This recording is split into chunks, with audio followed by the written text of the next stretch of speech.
प्यारे बच्चों, good morning. 9th class की हिंदी मीडियम साइंस में परमाणु एवं अणु चैप्टर में आज हम करेंगे मोल कंसेप्ट।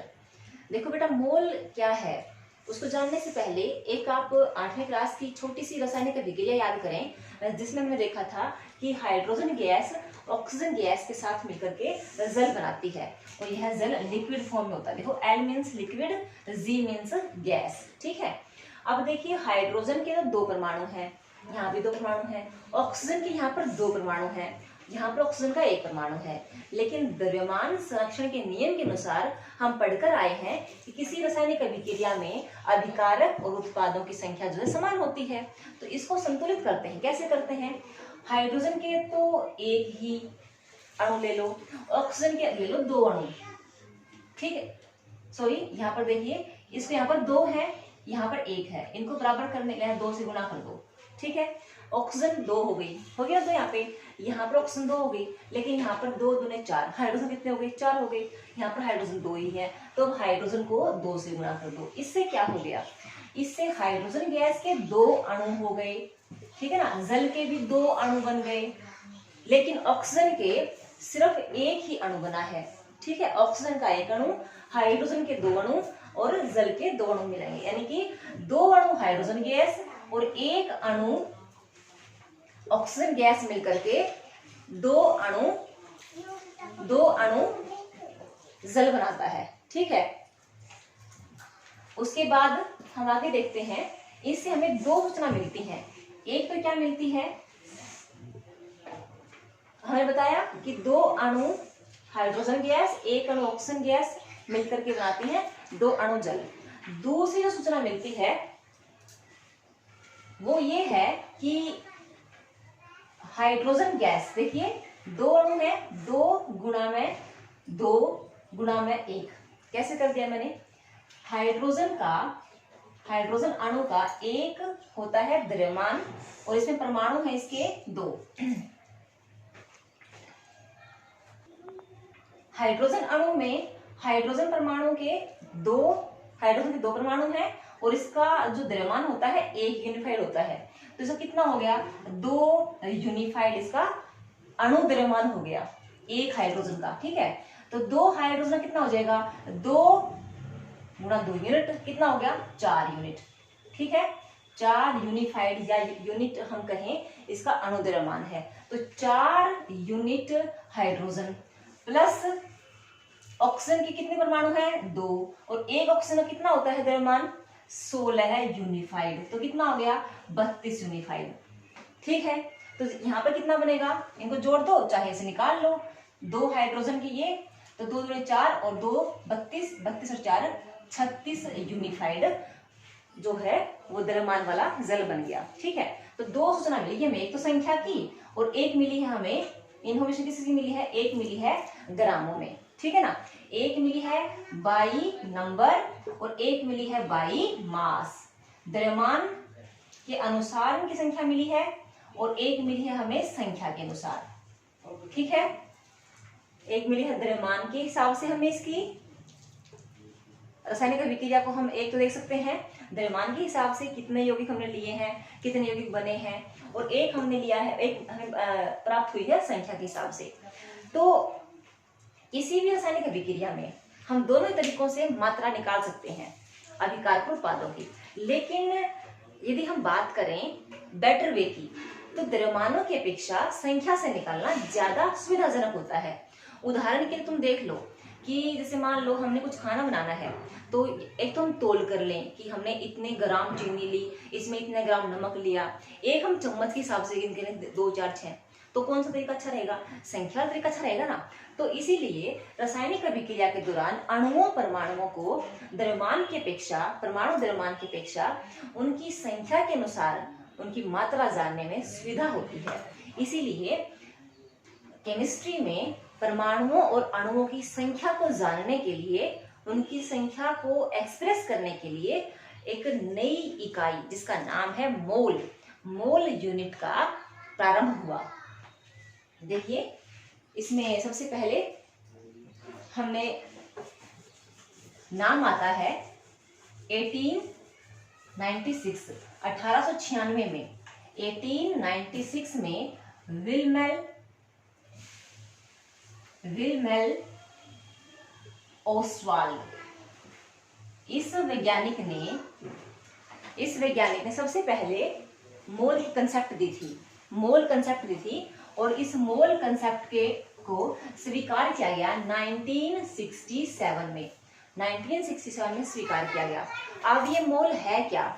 देखिए बेटा, जो मोल वर्ड है इसका अर्थ होता है हीप या ढेर। क्या बोलेंगे हम इसको? हीप या ढेर बोलते हैं हम इसको। तो इसका मीनिंग क्या है? मोल का मतलब क्या है कि मोल को हम देख सकते हैं कि किसी पदार्थ के परमाणु या अणु है ना, वो ढेर के रूप में है, क्योंकि वो छोटे हैं वो, तो इसीलिए हम उनको ऐसे एक्सप्रेस नहीं कर सकते कितने हैं वो, तो हम उसको एक मोल में करते हैं। अब एक मोल क्या है? देखिए, एक मोल जो है वो किसी पदार्थ में संख्या है। वो संख्या क्या होती है? तो एक मोल जो है वो बराबर होता है 6.022 10⁻23। ठीक है, इसको हम दिखाते हैं। इसको हम क्या कहते हैं? एवोगैड्रो नंबर बोलते हैं, या हम इसको सिंपली दिखाते हैं एन नोट से, एन से दिखाते हैं सिंपल, ठीक है ना। तो एन का मतलब क्या है? 6.022 10⁻23। जैसे मैंने कह दिया ना कि 1 डजन कितना होता है? 12। चाहे वो केले हों, ठीक है ना, चाहे वो पेन हो, चाहे कुछ भी हो, तो डजन का मतलब क्या है? 12 है। तो मोल या फिर एवोगैड्रो, 1 मोल या फिर एवोगैड्रो नंबर बोले या एन बोले, उसका मतलब क्या होता है? 6.022 10⁻23। ठीक है। जैसे मैंने कह दिया कि हाइड्रोजन परमाणु जो है वो कितना है? 1 मोल। तो इसका मतलब क्या है? यहाँ जो मैंने हाइड्रोजन परमाणु रखे हैं ना, वो कितने हैं? 6.022 10⁻23 इतने परमाणु है हाइड्रोजन के। ठीक है। या मैंने कह दिया कि जो जल है, वाटर है, ये लीजिए भाई, ये जो पानी है इसमें 1 मोल पानी है। ठीक है, तो 1 मोल कितना? यानी कि जल के 6.022 10⁻23 जो है उसमें अणु है। ठीक है, आगे देखिए। अब हम कैसे पता करते हैं कि किसी पदार्थ में कितने मोल हैं? छोटी सी बात समझिए बेटा। जैसे मान लीजिए हम लेते हैं ऑक्सीजन गैस लेते हैं, ठीक है ना, ऑक्सीजन गैस लेते हैं। इसमें ऑक्सीजन के 2 परमाणु हैं, तो 2 × 16। 16 क्या है? ऑक्सीजन का परमाणु द्रव्यमान है। क्या है? ऑक्सीजन का परमाणु द्रव्यमान है। ठीक है, एटॉमिक मास है ऑक्सीजन का। तो 2 × 16 तो कितना हो गया? 32 यूनिफाइड। देखो, इसको ध्यान रखो, यूनिफाइड। ठीक है ना, ये परमाणु द्रव्यमान या अणु, परमाणु है तो परमाणु द्रव्यमान, अणु है तो अणु द्रव्यमान। तो ये तो ऑक्सीजन गैस है। अगर ऑक्सीजन को यूं दिखाएंगे तो ऑक्सीजन परमाणु है, इसको दिखाएंगे तो ऑक्सीजन का अणु है, और ये भी ऑक्सीजन का अणु है। यह है ओजोन गैस। याद करो, 8वीं क्लास में हम पढ़ कर आए हैं कि ओजोन गैस हमें हानिकारक पराबैंगनी विकिरणों से बचाती है। ठीक है, तो ये ओजोन, ये तीनों ही ऑक्सीजन के रूप हैं। ये परमाणु रूप है, ये गैस रूप है, और ये भी गैस रूप है। इसका नाम ऑक्सीजन गैस है, इसका नाम ओजोन गैस है। ठीक है, हम फिलहाल इसकी बात कर रहे हैं। तो अगर इसकी बात करेंगे तो हम बोलेंगे अणु द्रव्यमान, अगर इसकी बात करेंगे तो बोलेंगे परमाणु द्रव्यमान। इसका तो कितना है? 16 यूनिफाइड। इसका कितना है? 16 दूनी 32 यूनिफाइड। ठीक है बेटे, तो जो परमाणु द्रव्यमान है ना, संख्या के हिसाब से बराबर होता है मोल द्रव्यमान के। यानी कि 1 मोल का जो द्रव्यमान है वो क्या कहलाएगा? मोलर द्रव्यमान। क्या कहलाएगा? मोलर द्रव्यमान। आसान सी बात है ना। लेकिन इसको निकालेंगे कैसे निकालेंगे? जैसे मान लीजिए यूनिफाइड में निकालते हैं हम परमाणु या अणु द्रव्यमान। ठीक है ना, किसी वस्तु का जो द्रव्यमान है, किसी परमाणु का या अणु का द्रव्यमान है, वो हम यूनिफाइड में निकालते हैं। लेकिन जो मोलर द्रव्यमान होता है वो हम ग्राम में निकालते हैं। ठीक है, ग्राम में निकालते हैं। और जो संख्या होती है ना, सिर्फ संख्या होती है, वो संख्या उसकी परमाणु द्रव्यमान वाली संख्या के बराबर होती है। ठीक है ना। जैसे मान लीजिए 1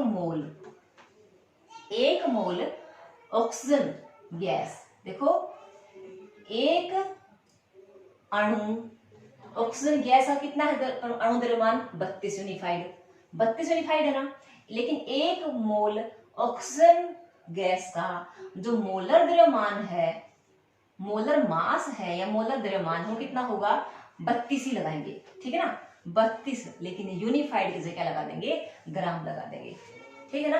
यानी कि परमाणु द्रव्यमान या अणु द्रव्यमान तो होता है यूनिफाइड में और मोलर द्रव्यमान होता है ग्राम में। यही डिफरेंस है, संख्या दोनों में सेम रहती है। इज इट क्लियर बेटा। उदाहरण के लिए मैं आपको और समझाती हूँ।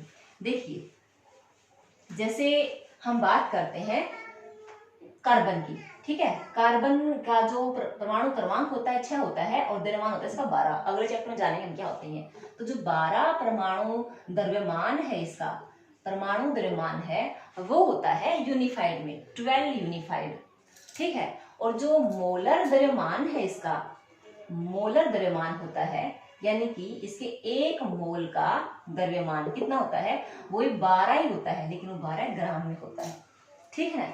इसका मतलब क्या है कि यह एक परमाणु का द्रव्यमान है। इसका मतलब क्या है, यह 1 मोल यानी कि 6.022 10⁻23 परमाणुओं का द्रव्यमान है।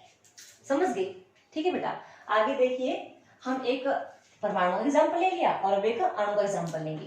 तो जैसे मान लीजिए हम लेते हैं carbon dioxide gas, carbon dioxide gas.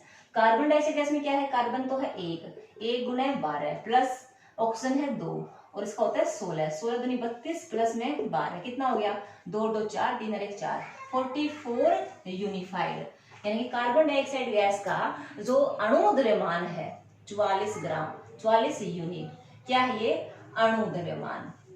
और कार्बन का क्या था, वो था परमाणु द्रव्यमान, क्योंकि ये परमाणु है ना, वो ये अणु है, ठीक है। अणु क्या होता है, जिस रूप में कोई भी पदार्थ है यौगिक रहता है, ठीक है बेटा।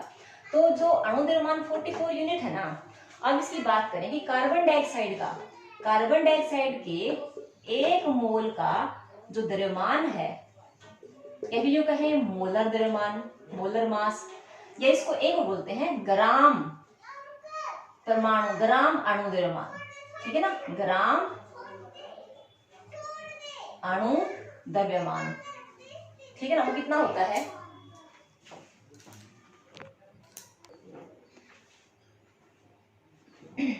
ग्राम अणु द्रव्यमान, ठीक है। ग्राम अणु द्रव्यमान जो है किसके बराबर होगा,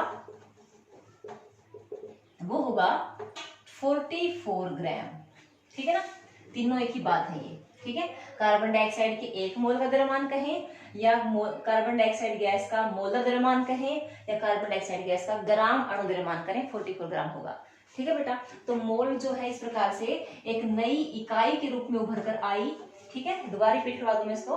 विल्हेल्म ओस्टवाल्ड ने इसका 1896 में फर्स्ट टाइम दिखाई थी, ये प्रस्तुत किया था और 1967 में इसे स्वीकार कर लिया गया था, ठीक है बेटा।